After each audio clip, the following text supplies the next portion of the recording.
Hello, hello. My name is Kim Addis. I am the president and founder of Frame of Mind Coaching and the co-founder of the Journal That Talks Back. You have just joined us on the Frame of Mind Coaching podcast, where we invite leaders from all over the world to come on to the podcast and get coached live and in person. Today, it's my pleasure to introduce to you our guest. Her name is Carla Looper, and she is the founder and owner of a company called Looper Insurance, all the way from Tampa Bay. Carla, welcome.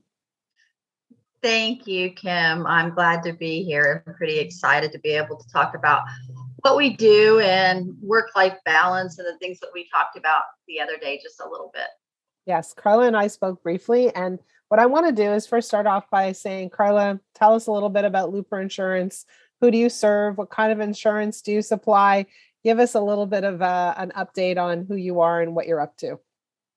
Well, Looper Insurance Agency is a full-service health benefits agency.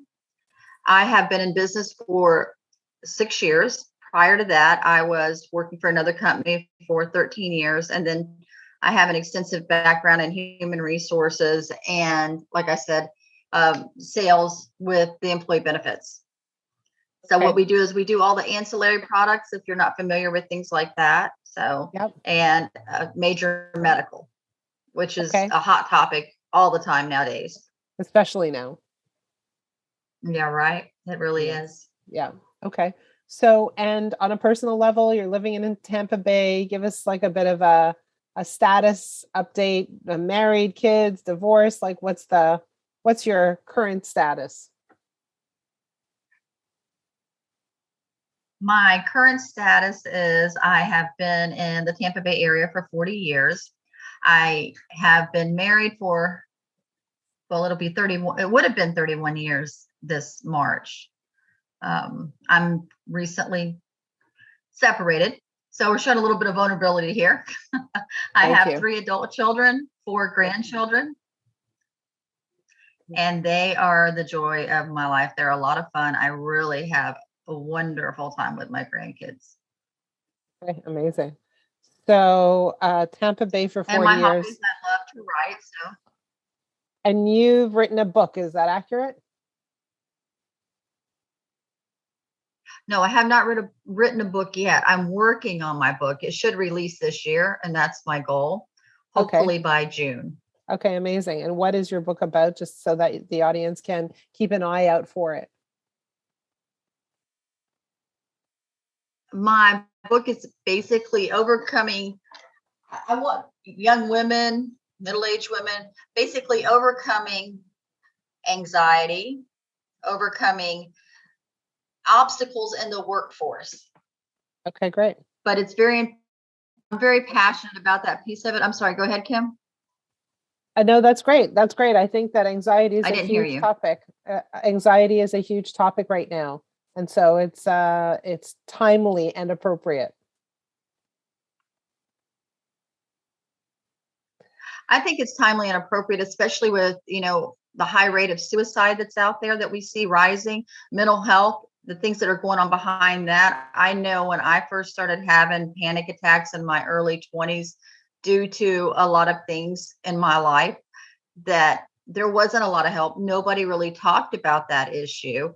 And in the benefits world, it really wasn't looked at either. And they didn't offer a lot of health benefits on that platform for the mental health portion of it. And now we are starting to highlight it more, starting to talk about it more. So I'm happy about that.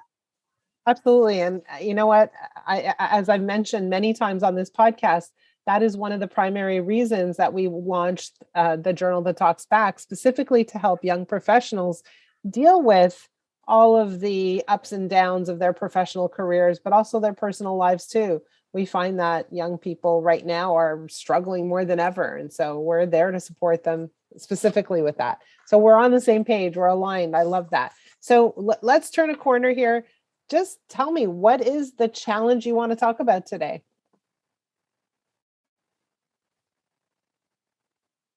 Well, the challenge I think that I have, or I think a lot of people have, whether they actually bring it to the limelight or not, and that is what we've faced since COVID started, we've encountered a whole new world, a little bit of kind of like what we went in today. Okay, so we got the Zoom meetings. We're using a lot of technology where we weren't doing that before. We were meeting in person. So that brought a whole new set of stressors to the workforce. And prime example today, if technology doesn't do what you want it to do, it creates stress before you even have the meeting, right? So with the different obstacles that I think with the benefits world, we used to meet in person. Like I said, we're not doing that now. We're doing the Zoom meetings. We're preparing everything, the enrollments, and that's all fine. But what you're not seeing either is a lot of people are working from home. They are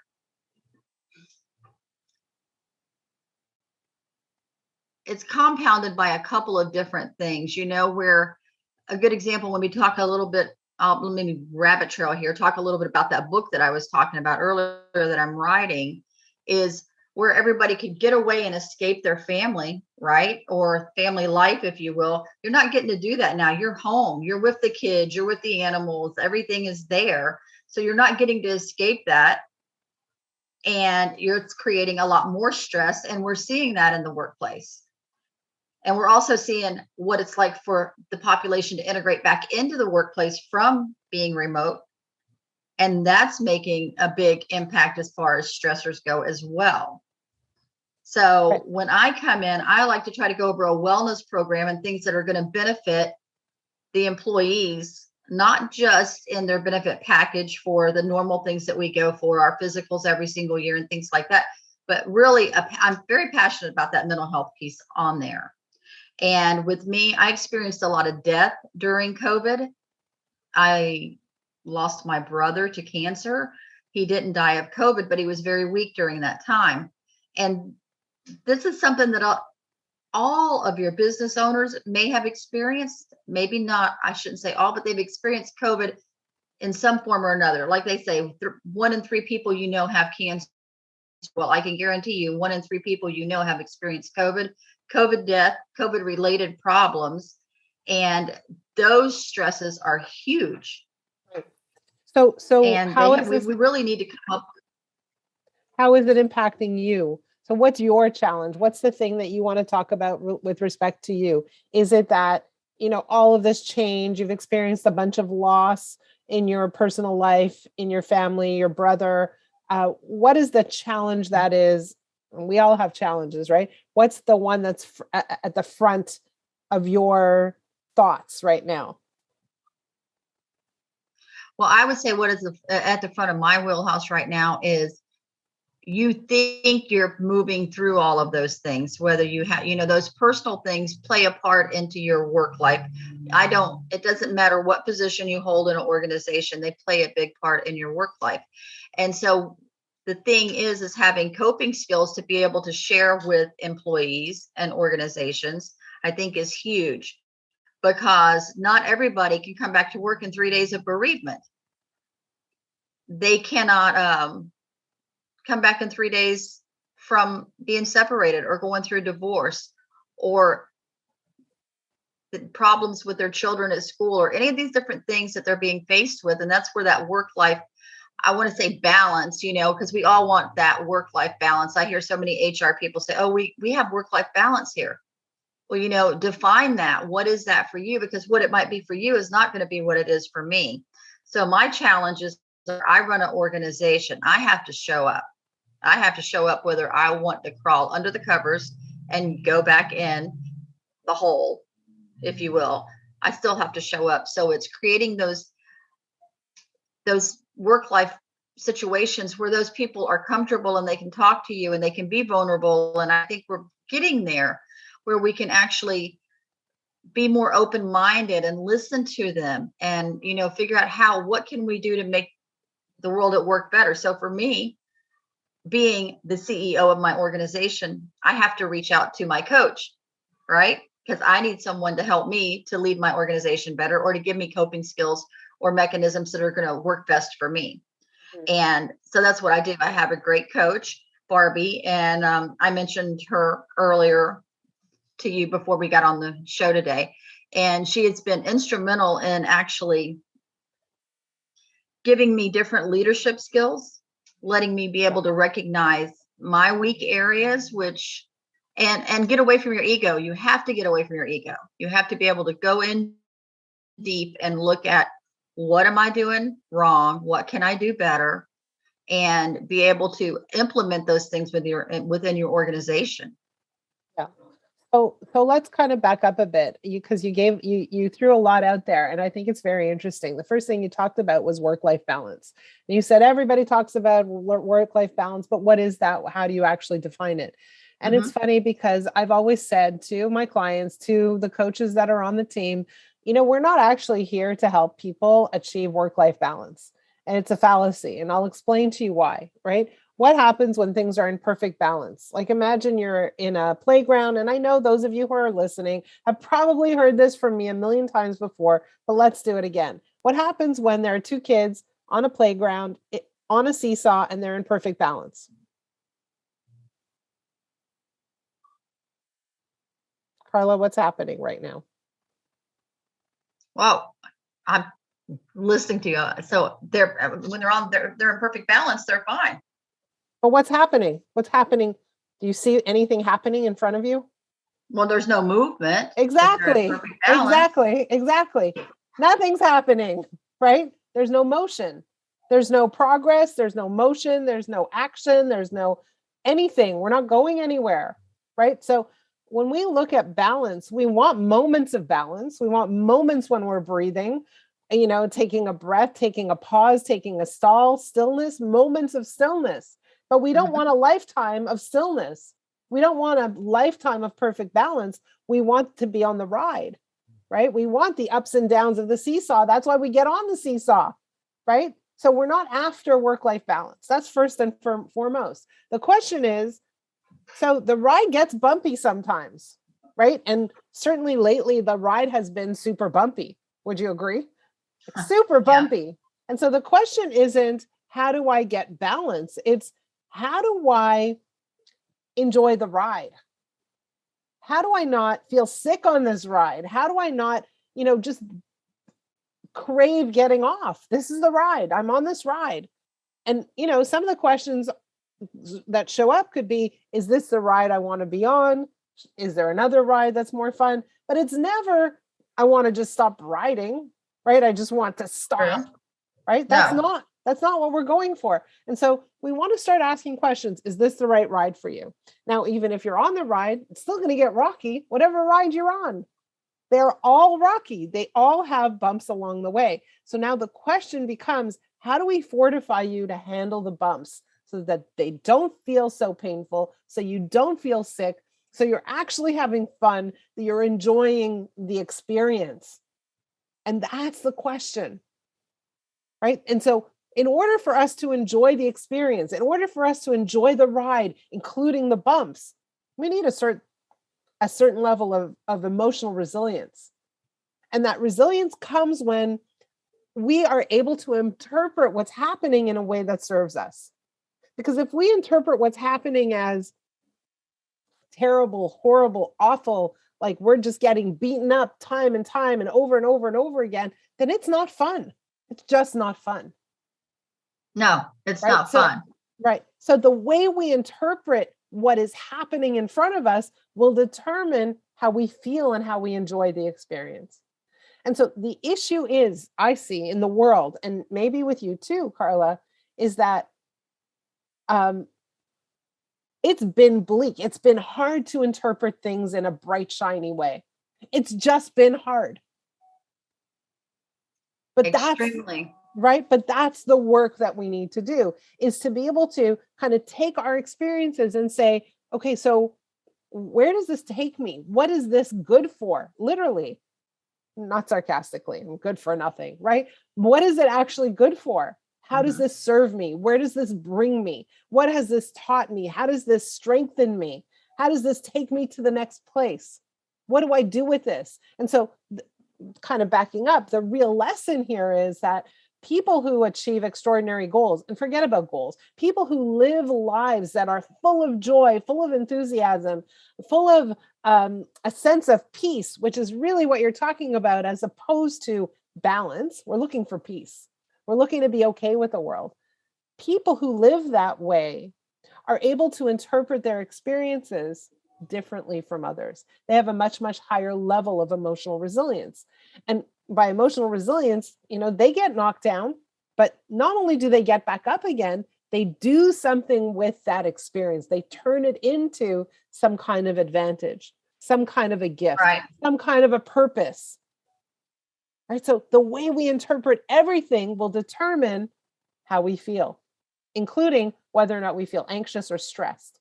So, and again, sharing with the audience, right before this call, we were having some technical difficulties. We couldn't get onto this Zoom call with ease. It took us about 40 minutes to get here, right? We wrote it out. It was fine. No problem. We got here. We're here now. We have a little bit less time than we anticipated, but I'm so excited about meeting you. I know that this is the beginning of a great relationship moving forward. Right? So I don't feel anxious. I don't feel anxious. Oh, I don't no, feel I'm stressed. Yeah, I'm not stressed about that. I'd be lying. I was a little frustrated about the technology piece of it because I did want to get on and I wanted us to be able to share. But it is all about being resilient, and I completely agree with you on that piece of it. I can honestly say sometimes I feel like I'm the queen of resilience because, just to give you a little history on that piece, when you grow up in an abusive household, and I'm very open about that, and you're young, you become very aware of all your surroundings, like you're watching everything, so you're on high alert all the time, and you have to bounce back, from that. So that's one thing. If you're going through, I hate to put it this way, but say you come home from school and you just don't know you never know the eggshells you're on, and you have to learn that resilient piece of it.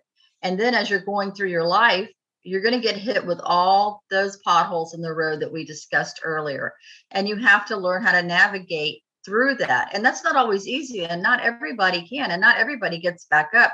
Some people get very paralyzed in that place. Yes. And how to come back up out of that. And that's something about when I told you I'm writing the book, that speaks a lot on the different challenges that I faced in that area. And the same thing in the work arena.